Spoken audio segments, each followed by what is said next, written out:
Paula, nada, en principio te agradezco el espacio para poder conversar con vos. Te quería preguntar en primer lugar cómo fue que surgió la cuestión de hacer la retrospectiva de toda tu obra en el Malva y qué significó eso para vos. Mira, lo del Malva fue así un poco inesperado. Después del Festival de La Habana, que la película recibió varios premios ahí, veníamos como estrenar películas acá es una tarea así, creo que más titánica sostenerlas que hacer la película misma.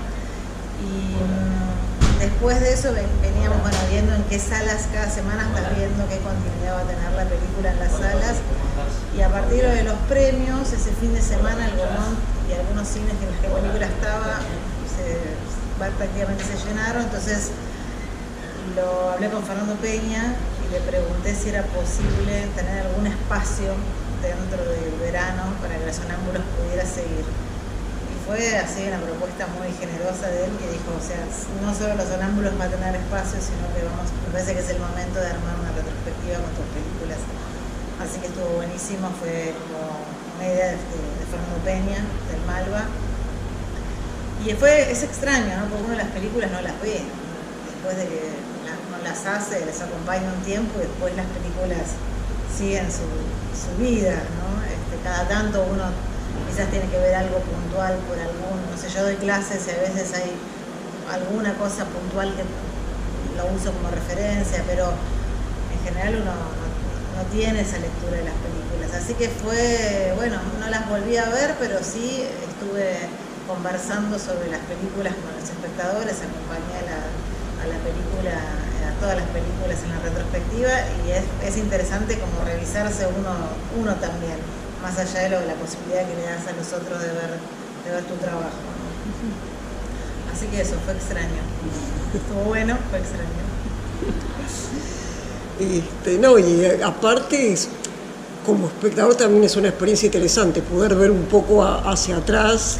Sí, uno va viendo decisiones, digo, ¿no? Me imagino para un espectador ver una película como Orense y como Los Sonámbulos son cosas muy diferentes, y para mí también está bueno como cuestiones que en su momento fueron decisiones muy de cada momento, de cada película, así como en la perspectiva del tiempo es, bueno,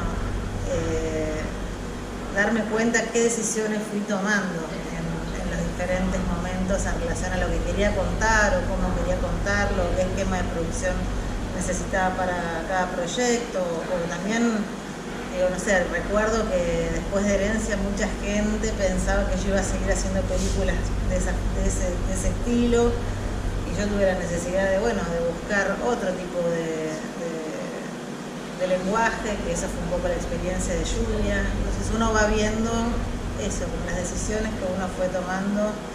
Creo que la carrera de un director tiene esa cuestión de que no es, para mí lo que está bueno es que no es siempre es igual, hay una búsqueda, se trata de eso, creo.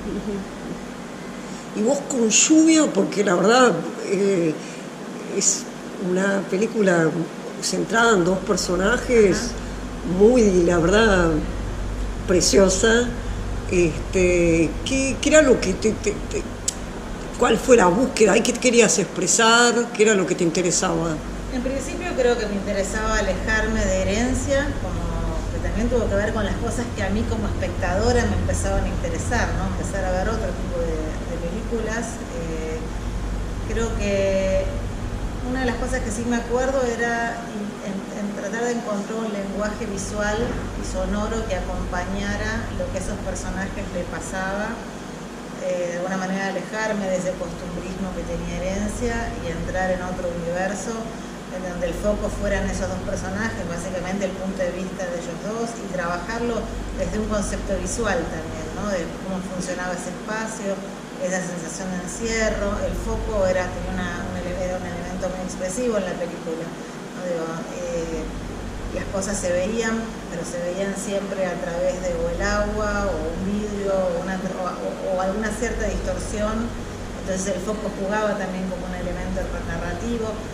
Inclusive lo mismo con el sonido, ¿no? Era cómo esa lluvia podía generar un estado de ánimo en esos personajes a partir de lo sonoro y no reforzarlo con cuestiones musicales. Digo, la música que hay en la película son casi colchones que acompañan el gran sonido que es la lluvia permanente. Entonces eso fue primero como una de las necesidades, te diría, de alejarme de herencia, de entrar en otro tipo de registro, de relato, y después implicó una producción mucho más grande y compleja que la que tuvo herencia, que fue una película ópera prima filmada así en muy poquitos días, con muy poco dinero, y esto era una recontra mega estructura, ¿no? Lluvia necesitó una productora grande como Patagonic, tuvo unos fondos de afuera, yo tuve unas becas antes para trabajar el guión, tuvo como un proceso muy diferente. Sí. Y lo que es muy lindo, lo que a mí me gustó fue encontrar ahí en Lluvia, ¿no? Como el germen, esto que vos ubicabas, ¿no? De encontrar como una expresividad más sensorial, tanto a nivel visual como sonoro. Me impactó encontrar cómo eso que estaba en esa historia más chiquita pero compleja, como mucho más desplegado y profundizado y complejizado en los sonámbulos. Sí. Realmente me asombró y me gustó, como decir, esto ya que empezaba, acá encuentra como todo su despliegue, sí, ¿no? Sí, yo por eso digo que me parece que cuando uno ve el trabajo de un director, o en el caso, si repienso mis películas, tiene que ver con eso. Hay algo que apareció en Lluvia, que de alguna manera se prolongó también en Un Amor. Un Amor era una película que estaba construida en dos tiempos, eran los mismos personajes 30 años después, y entonces todo lo que tenía que ver con el pasado, las decisiones de montaje de la ida al pasado también iban acompañadas de toda una sensorialidad, del calor, del espacio, del sonido del río, o sea, como que es algo que a mí entendí que por ahí me interesaba trabajar a partir de Lluvia, y creo que Los Sonámbulos tiene el punto como más ya maduro, ¿no? Como que creo que hay eso, o sea, en Lluvia eran ideas que empezaron a aparecer. Creo que en Los Sonámbulos puede entrar como un cuerpo más fuerte en todo sentido, esto de la sensorialidad, pero también la historia, lo que se cuenta, los personajes, la trama. Me parece que, la sensación que yo tengo es como la película que tiene más madurez. Sí. ¿Y cuál fue la idea original o cómo nació Los Sonámbulos? Los Sonámbulos, creo que las primeras ideas que aparecen en relación a la historia tienen que ver con mi propia maternidad y con las preguntas que te generan, las incertidumbres, lo que ocurre a partir del nacimiento así de un ser que genera un amor tan único, que es incomparable, pero que a su vez te genera un montón de preguntas en relación a vos, a tu familia, los vínculos, ¿no? Cómo ese ser tan nuevo es un vínculo con vos, pero también con muchos otros miembros de una familia, y cómo uno, como persona, empieza también a ubicarse en un lugar diferente, a preguntarse de cuestiones que tienen que ver con la profesión, con quién es uno a partir de la maternidad, con cómo se plantean, si estás en este caso en una relación matrimonial. Esas fueron las primeras preguntas que fueron como los disparadores de la película. También ideas sobre la familia, ¿no? Como qué implica una familia, cuánto de lo que tiene una familia tiene una carga más de mandato y no de deseos realmente que cada uno de esos individuos tienen dentro de esa complejidad familiar, todo lo amoroso y continente que tiene una familia, pero también lo pesado y lo patológico que se arrastra de generación en generación. Y me parecía que la ubicación espacial de un lugar que podía ser hermoso y al aire libre, donde uno siempre tiene esa fantasía de que esos lugares siempre está todo maravilloso, bueno, en un contexto de fin de año y un lugar encerrado, cuando las cosas no están para estar en ese espacio, me parecía que era un lugar muy propicio para poder contar también este estallido, esta acumulación de pequeñas microviolencias, de cosas no dichas. Había algo de esa espacialidad que me parecía que podía sumar a esta trama. Digo, esas cosas que a veces tienen las familias que siempre es como que el peligro viene de afuera, ¿no? Que nunca el peligro va a ser interno. Y entonces creo que esta idea de, bueno, el humo que viene de afuera, la quema de pastizales, como que hay algo de lo malo viene de afuera, nunca de adentro. Y esas fueron las primeras ideas un poco sueltas, medio caóticas. Muchas cuestiones que sí tienen que ver con lo familiar, pero que después, por suerte, digo, nada, se desprenden y entran ya en una cuestión de ficcional, digo, no, o sea, nada de eso es algo que tenga que ver con mi historia, sino con muchos elementos que son parte de la vida de mí y de muchos, digamos. Y en el elenco vos ¿tenías ya pensado alguno de los actores mientras ibas trabajando en el guión o eso fue surgiendo después? No, sí, quizás fueron, o sea, no me pasó con los más jóvenes porque eso sí implicó como un proceso de casting y un trabajo de entrenamiento con ellos. Entonces, la verdad que cuando el guión se empezó a escribir a principios del 2015, no, ellos tenían otras edades, o sea, obviamente no los conocía. Sí, con los adultos, Erika fue alguien que estuvo en mi cabeza, te diría, casi desde el principio, Luis también, Marilu también. Con Valeria Lois había trabajado antes y entonces también tenía ganas de volver a trabajar. Pero también en las primeras versiones de guión había más personajes de la familia, existía el abuelo, existía el marido de Valeria, el primo llegaba con otro amigo, o sea, había como otras situaciones que en las reescrituras eso se fue puliendo. Y a medida que fue avanzando el proyecto sí empezaron a aparecer estas caras, ¿no? Pero te diría que Erika podría ser de las que tenía muy desde el inicio en mi cabeza. Y lo demás fue ya un proceso del trabajo mismo, de encarar la producción de la película, ¿no? Desde el personaje de Alejo, Ana, los primos, todo ese mundo apareció ya en la producción. ¿Y cómo fue para vos la experiencia de trabajar con ellos? No todos tan grosos, digamos, porque la presencia que tienen, ya solo la ves a Marilu Marini y la presencia que tiene es impresionante.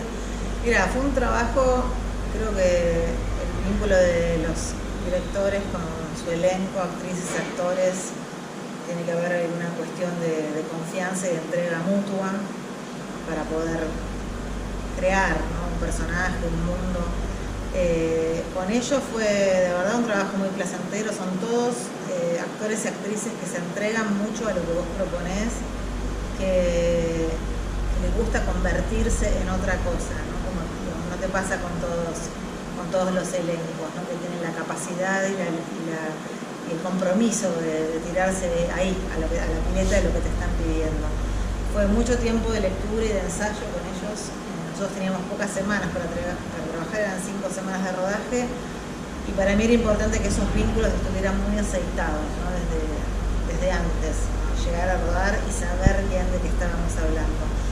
Y eso implicó desde mi lado trabajar con cada uno de ellos de forma independiente, ir entrecruzándolos, después ir cruzando a ellos con los más jóvenes, desde lecturas a visitas a esa casa en la que íbamos a filmar en las siguientes semanas. Y también, no sé, algo que a mí siempre me interesa es como pensar las biografías de esos personajes más allá de lo que estás viendo, ¿no? Como cada personaje tenía como una ruta ahí, como un mapa de vida, que me parecía que era una información que estaba buena, porque la película también juega mucho con lo que no se ve, con lo que no está dicho, y me parecía que eso había que construirlo.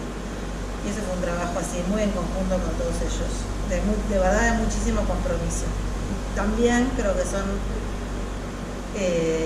los actores y las actrices muy comprometidos no solo con su personaje, sino con lo que se está contando, ¿no? Con ayudarte a pensar cuál es la manera de llevar a puerto lo que vos querés contar. Y eso también es una entrega así generosa de ellos. Seguro, fue como vos también te retroalimentaste de ellos. Es que digamos. Es así, es un ida y vuelta permanente, por eso digo, para mí no existe el trabajo con un actor o con una actriz con el que no creas un vínculo, ¿no? Después fue un vínculo que se termina por la película y después sigue de otras formas, ¿no? Va encontrando como formas nuevas, pero para mí hay algo de eso vincular que es fundamental. Pero lo pienso no solo en esta película, sino en todas, fue un poco así. viste acá también cuando haces películas tardan tanto, a veces el momento de llegar al rodaje, que todo ese tiempo previo para mí no es pérdida de tiempo, creo que hay que aprovecharlo. Y eso es una de las cosas que a mí más placer me da el trabajo con ellos. ¿Y qué desafío te implicó filmar la escena de la violación? La violación, ¿decís? Sí. Esa escena fue muy compleja de hacerla. Siempre tuve claro cómo la quería filmar, siempre estuvo planteado algo de la distancia. Nunca pretendí estar encima de ellos en el momento de esa situación puntual. Sí fue difícil encontrar el tono de la escena, de lo que pasaba previamente, ¿no? Cómo era ese juego, qué grado de alcohol tenían esos personajes en el momento en que esto ocurría.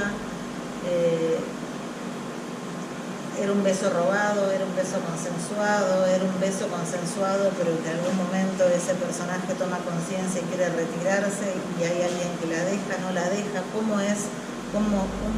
Ese momento fue lo más difícil de encontrar el tono, básicamente también porque el personaje es un primo, es alguien que de alguna manera vulnera la confianza, que no es lo mismo una situación de abuso con alguien que no es parte de un entorno familiar. Entonces, había que encontrarle un tono muy, muy justo a esa escena. Fueron actores con los que esas situaciones las fuimos trabajando previamente, pero la verdad es que hasta que no llega el momento del rodaje, el ajuste, lo tenés que ver ahí, en situ. Y también fue difícil de filmarla, justo el año que nosotros filmamos, que fue 2018, fue un año de muchísimas denuncias de escuelas secundarias, fue un año de todo tipo, y era difícil también poder abstraerse, ¿viste? O sea, uno tenía eso en las espaldas todo el tiempo, pero al mismo tiempo había que abstraerse y concentrarse en eso que estábamos contando, ¿viste? Como no perder el foco, ¿no? ¿Qué es lo que yo quiero contar más allá del contexto? ¿Cómo se cuenta esto? Esto es una familia, fue difícil encontrar el tono. Y sí, esto que te digo, para mí era clara la distancia, para mí era claro que el cuerpo que se veía desnudo no iba a ser el cuerpo de la abusada, sino del abusador, que no me interesaba entrar en ese morbo de mostrar, por siempre uno vuelve a exponer a la víctima en situaciones que generan más violencia aún en relación a ese cuerpo, y me parecía que eso era algo que desde mi lugar de mujer, de madre, cuidando a ese personaje, a lo que estaba contando, digamos, el punto de vista ahí fue distinto. Este cuerpo se cuida, el que se expone es el otro. Esas eran ideas claras, pero todo tuvo que ver de verdad con muchísimo proceso de trabajo con los chicos y con María Laura Berch, que era la persona con la que trabajábamos entrenando a los más jóvenes. Y también algo que era importante, yo estaba trabajando con una chica que tenía 15 años, entonces también había que cuidarla a Ornella, persona, más allá del personaje, ¿no? Y hasta dónde Ornella podía y se entregaba, siempre supieron cuál era la historia desde el inicio, pero bueno, para mí un cuidado hacia ella que iba más allá de la película. Me gustó mucho tanto de Los Sonámbulos como de Lluvia, que la vi, me gustó mucho también. Realmente hay una naturalidad con la cual capturás ese mundo, ¿no? Porque perfectamente son historias que yo, que soy psicoanalista, puedo escuchar en el diván, y la naturalidad con que están capturadas y narradas, ¿no? Ese conocimiento tan lúcido, y no solo de la familia en general, sino del universo femenino, ¿no?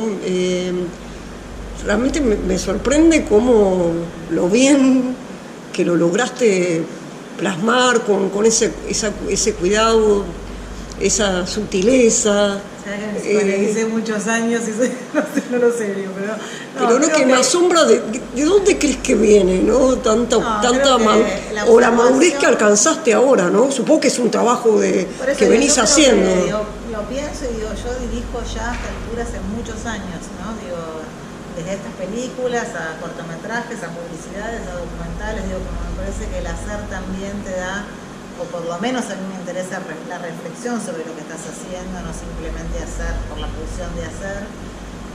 Sí siendo que el lugar de la observación es algo que a mí en general me interesa. Digo, me acuerdo cuando yo empecé a hacer Herencia, tenía 29 años en esa época, para mí sentarme en un bar horas era como un placer.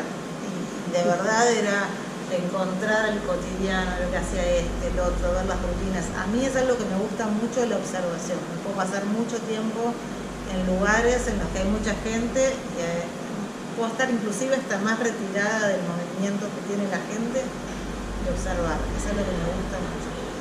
Y eso de alguna manera creo que se traslada a la reescritura, ¿no? De cada uno de los guiones. Como uno escribe hay una primera pulsión, que es la primera salida de la historia, y después es eso, tallar finito en cada una de las cuestiones que vas contando, ver cuáles son las acciones, los comportamientos. A mí me sirve mucho como armarle las biografías a los personajes, encontrarles una forma de pensar, de actuar, de moverse, de decir. Y eso es un trabajo que a mí me gusta mucho hacer sola, con la palabra, con el guión, y que después trabajarlo junto con el actor o la actriz que lo va a interpretar. Eso es como un proceso que para mí es fundamental, este entendimiento que te decía recién. Después creo que es el tiempo, ¿no? Que también hay algo de la madurez que tiene uno como persona y en relación al trabajo. No sé, serán características que yo tengo, lo que estás resaltando, pero lo puedo pensar desde ese lado. Siento que hay trabajo. A mí eso, cuando ves el trabajo de los actores y de las actrices de Los Sonámbulos, es una familia. Sí. También decisiones de pensar ya con la apuesta cómo se cuenta una familia en un almuerzo. Digo, a mí siempre les veo el artificio, muchas veces esas escenas en las películas, porque es como que cada actor tiene el plano del que habla y hay otro plano que construye la escena.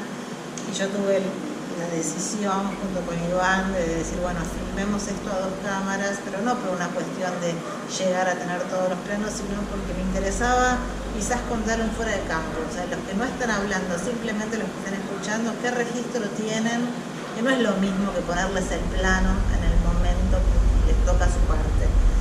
Y eso creo que fue una decisión muy buena también, ¿no? Como que estaba como muy disociado con lo que se estaba filmando y tenía que ver con lo que yo imaginaba y me interesaba eso, de lo que ocurre en los almuerzos, ¿no? Digo, ves una película, no sé, Una mujer bajo influencia de casa, sí me acuerdo que esa película para mí fue como increíble cómo está filmado en almuerzo o un desayuno, no me acuerdo, con el personaje de Gina Rowland, del marido y un montón de trabajadores, y es increíble lo que hacen. Y es una cámara que está invisible en eso. Me hizo pensar mucho también cuando filmé esta escena de la comida, por ejemplo. Hubo un par de situaciones filmadas a 2 cámaras justamente por eso. Bueno, pero es una decisión como que funciona y aparte ya le da como ese tono de perturbación, el hecho del fuera de campo, el fuera de campo, cómo llegan las voces y qué impacto tiene, ¿no? Ya le da como una atmósfera más perturbadora. Exactamente. Sí, el fuera de campo es todo lo que uno no sabe, lo que está fuera del alcance de uno, y me parece que la película habla de eso, ¿no? De una madre que no sabe por dónde entrar ese vínculo con su hija, que queda perdida, cómo cuidar, cómo encontrar la distancia justa, pero no poder llegar a tiempo. La película habla todo el tiempo de lo que es imposible de abordar también, el estar perdido, lo que viene afuera. Entonces, esas fueron decisiones ya más de puesta en escena que acompañaban algo de esto que se quería contar. Y la cuestión del encierro en los vínculos, sea familiares o también es algo como que insiste ese trazo en vos, ¿no? Yo soy muy claustrofóbica, o sea, tengo muchas situaciones así de encierro, y nos reíamos, por ejemplo, con Iván, cuando filmamos adentro de un auto, hay un momento que necesito salir, porque no me agarra como una especie de locura. Sí, me pasa en general, digo, ya es como ahora estoy hablando con la psicoanalista, ¿no? pero es una... O sea, tengo muy buenos vínculos, creo, con amigos y con familia y todo, pero son cosas que hay que trabajarlas, ¿no? Por ejemplo, esto que te decía recién, puedo estar con mucha gente, puedo estar un poquito aislada, no necesito estar en el centro del movimiento, me gusta estar un poquito corrida, como que si hay mucha gente todo el tiempo, así me dan como encierro. Necesito un poco mi espacio, y las situaciones familiares muchas veces pretenden que vos estés dentro de la actividad familiar de forma permanente, y es algo que no me interesa. Pero lo bueno es que no queda en algo propio tuyo, sino que realmente está traspasado. Por eso digo, realmente son todas cuestiones que... Lo lográs ficcionalizar y captar algo que me parece que es medio de lo femenino. Sí. A veces el nivel de alienación que los vínculos, tanto de pareja como con los hijos, tienen, ¿no? Respecto del deseo más propio de la mujer, ¿no? Totalmente. Sí, te digo estas cosas que son más personales y que en algún momento es, bueno, cómo se pone este material que uno conoce muy internamente, bueno, encontrar la forma de traspasarlo a este mundo que estás contando. Lo femenino, sí, está porque soy mujer, porque me interesa ese registro, porque me interesa esa observación de las mujeres en relación a cómo se vinculan con los hijos, con los padres, con otras mujeres, las pequeñas alianzas que pueden tejerse dentro de sus contextos, las diferencias que tenemos con los hombres, que son muy evidentes. Sí, es algo que me interesa pensar, ¿no? Que muchas veces no tengo ni siquiera respuestas a esas cuestiones, pero que me parece que está bueno ponerlas en juego para que uno pueda pensarlas, para que otros puedan pensarlos y para que exista ese intercambio con el otro o la otra que sirve. Creo que uno tiene como la posibilidad, haciendo ficciones, de poner muchas cosas en el tapete. Me pasa a mí como espectadora y me pasa haciéndolo, ¿no? Pone ahí las cosas en juego. Cada vez más pienso que no me gustan las películas que tienen un cierre con un moño, porque me parece que eso es algo que cierra más que abre a pensar. Muchas veces me preguntan por el final de Los Sonámbulos, ¿no? Y entiendo que muchos quieren entender qué pasó y qué pasó con el resto de la familia y cómo llegaron ellos, como cosas que yo, bueno, no sé si importan para lo que se está contando en la película. A veces hay que poder dejar las cosas ahí, ¿no? Y creo que genera más preguntas que si uno le da un lugar cerrado y que no se va tranquilo a su casa. Totalmente. Entonces, bueno, todas estas cosas creo que me fueron apareciendo en el mismo hacer. Bien, y ahora tu búsqueda, ¿cómo continúa? ¿En qué proyecto estás trabajando? Si podés contar algo. Sí, ahora estoy trabajando en un proyecto que se llama Las Siamesas. Es un cuento de Sacomano, que cuenta, es un vínculo de una madre y de una hija grandes que hacen un viaje al mar. Se llaman Las Siamesas porque tienen una relación muy simbiótica, muy compleja, de mucho amor y de mucho maltrato, hay una situación de mucho poder de esa madre sobre esa hija, que permanentemente encuentra pequeñas vías de escape para poder rebelarse y desprenderse de esa madre, y en este caso es un llamado que recibe de una herencia, de unos departamentos en la costa, de un padre con el que casi no tuvo vínculo, en gran parte por esta madre, y no logra deshacerse de esa madre y terminan yendo hacia el mar las dos a hacer ese viaje. es un viaje tremendo para las dos. Una porque sabe que esa hija lo que quiere es desprenderse, y la otra porque en ese viaje está su posibilidad de librarse. Y es esa película muy pequeña, una película que filmamos en 15 días, con Rita Cortese, que hace la madre, y Valeria Lois, que hace la hija. Y son ellas dos en este pequeño viaje, pero pequeño gran viaje, porque suceden muchas cosas. Así que estoy en pleno proceso de edición. Filmé muy pegado a Los Sonámbulos. Un año después estábamos filmándola. Por esas cuestiones de que ocurren acá, que de golpe no tenés la plata y de golpe se te salió todo junto y o lo haces o perdés el crédito, no sé qué. Entonces decidimos hacerla y ahora tengo varios meses por delante también para editarla y bueno, todo el proceso de postproducción. Así que ahí estamos. Sigo indagando en Seguís indagando en esas cuestiones vinculares, ¿no? De algo de madre e hija, sí. Hay ahí como uno que insiste, pero bueno, cada uno con su rasgo. Y también me encanta, viste, como encontrar cosas mías exacerbadas, quizás por las situaciones que uno cuenta, pero que eso, como es casi como exorcizar miedos, preguntas, terrores, conductas de uno, como ponerlas en lugares así más extremos, y eso me parece que, bueno, me sale contar desde ahí, ¿no? Como de cuestiones más, de pulsiones más personales que después se desdibujan y se convierten en otra cosa, pero que hay una materia prima que tiene que ver con algo más personal también. Bueno, vamos a seguramente... Seguramente que vamos a esperar con ansias esta próxima película y nada, te agradezco mucho, Paula, por el momento para esta conversación.